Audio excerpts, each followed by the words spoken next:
በለ ወይ ሩታ አንዱ ምን ይሻልሻል እናቴ? ዛሬም እየለመንሽ መጣሽ። ወይ ጉድ! አብርሽ ልትፈታው አልቻለችም። እና ከቀን ወደ ቀን ሲገናኙ እነዚህ ልጆች ያው ሊሳሳቡ ይችላሉ። እና ወይኔ ልጁ ግን ጋይስ ልጁ ወይኔ ተሰቃይ። እናንተ ምንድነው ችግራችሁ? አሰቃያችሁት እኮ ፈጣሪ ሆይ። እነዚህ ልጆች ሁኔታቸውን ሳያቸው በቃ ነገ አብረው እንደሚሆኑ እርግጠኛ ነኝ። ሄርሜላ ደግሞ ጥግሽን ያዥ፣ አፍቃሪሽ መጥቶልሻል። ከአፍቃሪሽ ጋር ተላላጭ።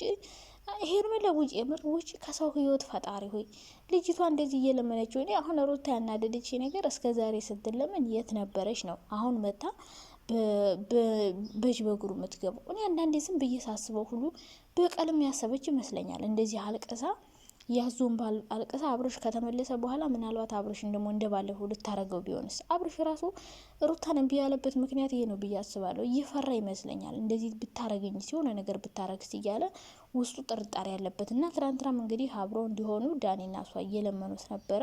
ልጁ ደግሞ ዳኒ ላይ እንዴት ጥምጥም እንዳለበት ብታዩት፣ ኦ ማይ ጋድ የዳኒ ነው የሚመስለው እኮ። እና እንደዛ እያሉት ነበር አብርሽን።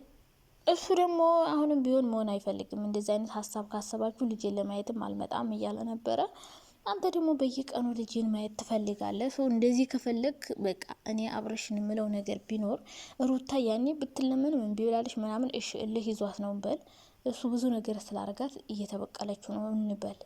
ግን አሁንም ቢሆን ተንኮል አስባ ሊሆን ይችላል። ግን ብታስብም ምንም ልታረገው አትችልም። በሆነ ነገር ልታናደው ትችላለች ምናምን።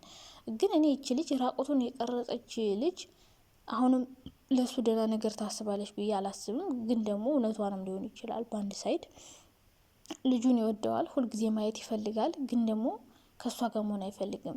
ስለዚህ ከዚህ ሁሉ ነገር እሱ የከበደው ከሩታ ጋር ለመሆን አዲስ ህይወት ስለጀመረ ይመስለኛል። ያ ህይወት ደግሞ የቅርብ ጊዜ ነው። ሄርሜላም ነገ እንደ ሩታ ልትሆንበት ትችላለች። የቅርብ ጊዜ ነው። ይሄን ማቆም ትችላለህ፣ ማቋረጥ ትችላለህ። ሄርሜላ ውዶ ለፍቅሯን ብላ ስለተለማመጠች አይደለም።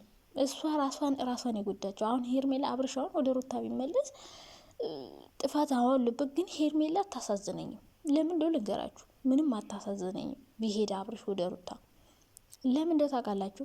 ባለትዳር እንደሆኑ እያወቀች እርጉዝ እንደሆነች እያወቀች ልጅ ነገ እንደሚወለድ እያወቀች አይኗን ጨፍና ዝም ብላ ጨለማ ውስጥ የገባች ሴት ናት ሄርሜላ። በሰው ዘው ያለች። የወለደ ሰው እንደማይለይ ታውቃለች።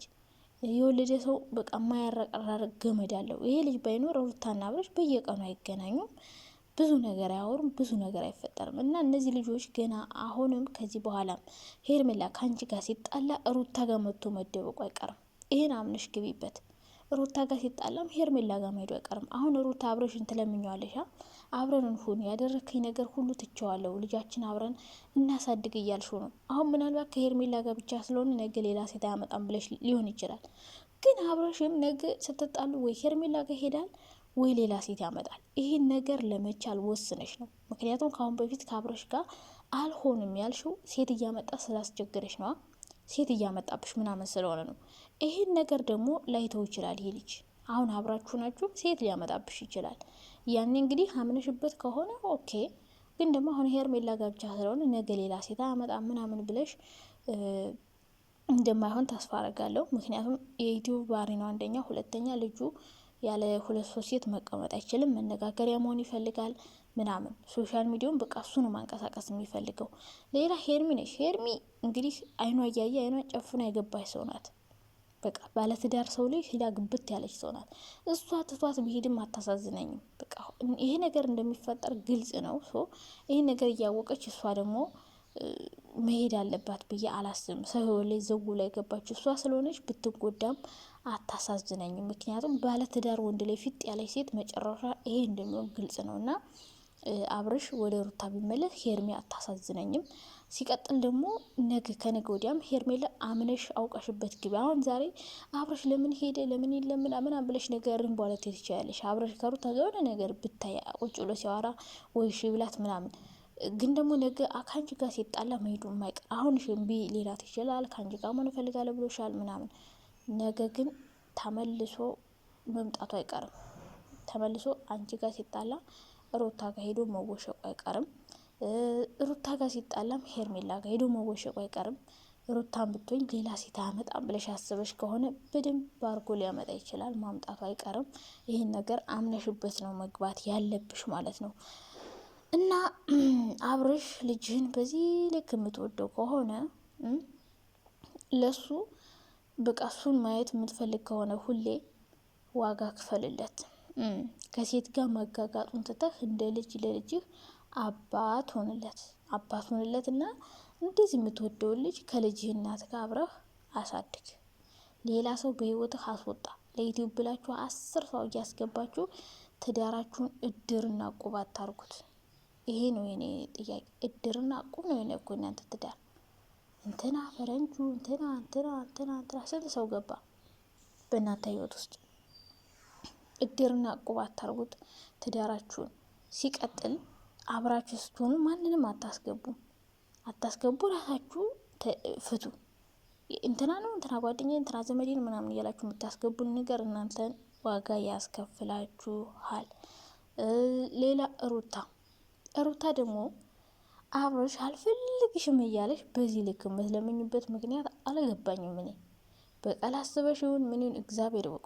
ምክንያቱም ያኔ እንደዛ ሲለምንሽ የነበረ ልጅ አብረን ሁን እያለ እህቱን ወንድሙን ይዞ ለምኖሽ ያኔ እምብየው አልፈልግም ብለሽ ጥለሽ ሄደሽ አሁን ለምንድን ነው እሱ ከሄርሜላ ጋር ሲጀምር መተሽ ያዙኝ ልቀቁኝ ካንተ ጋር ካልሆንኩኝ ልጃችን ካላሳደግን አጥፍቻለሁ የምትይበት ምክንያት ምንድን ነው? እንደዚህ የምትቀረሸለሽበት ልክ የባለፈውን ነገር ልታረግም ይመስለኛል። አንዳንዴ አብርሽ እኮ ትክክለኛ ውሳኔ ለመወሰን ከሩታ ጋር መሆን ቢፈልግ ራሱ አብሮ እሆናለሁ ለማለት እየፈራ ነው። የባለፈው ነገር ይከሰታል እያለ እና አንዳንዴ በትዳር ውስጥ መበቃቀል ብድር መመላለስ እንደማይሆን ነው እኔ የተረዳሁት ነገር ቢኖር እና አብርሽ እንደዚህ አይነት ጥርጣሬ ያለበት አንደኛ። ሁለተኛ ነገር አንቺ ሴት ልጅ ነሽ። ባለፈው አልፈልግም ኮራ ያልኩ ነኝ፣ ጠንካራ ነኝ፣ ጀግና ነኝ እያልሽ ነው። ግን አንቺ ትናንትና ዛሬ እያለቀስሽ ነበር።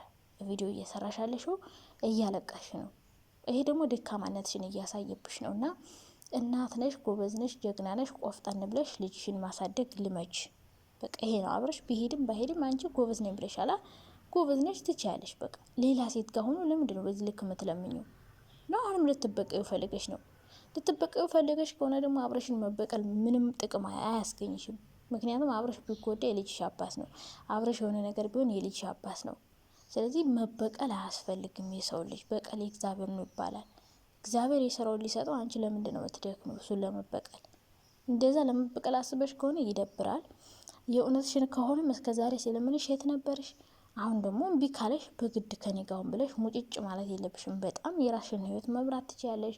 ጎበዝ ነሽ፣ ዩቲዩብ ትሰሪያለሽ፣ ሌላ ወንድ ማፍቀር ትችያለሽ፣ ሌላ ማግባት ትችያለሽ። በቃ ሌላ ማግባት እንደማትችይ አድርገሽ ነው እንዲያስ አእምሮሽን ያሳመንሽው። ትችያለሽ ሌላ ሰው ጋር መሆን። በቃ ግዴታ ከአብርሽ ጋር መሆን የለብሽም። ግን ለልጃችሁ አስፈላጊው አብራችሁ ብትሆኑ ነበረ።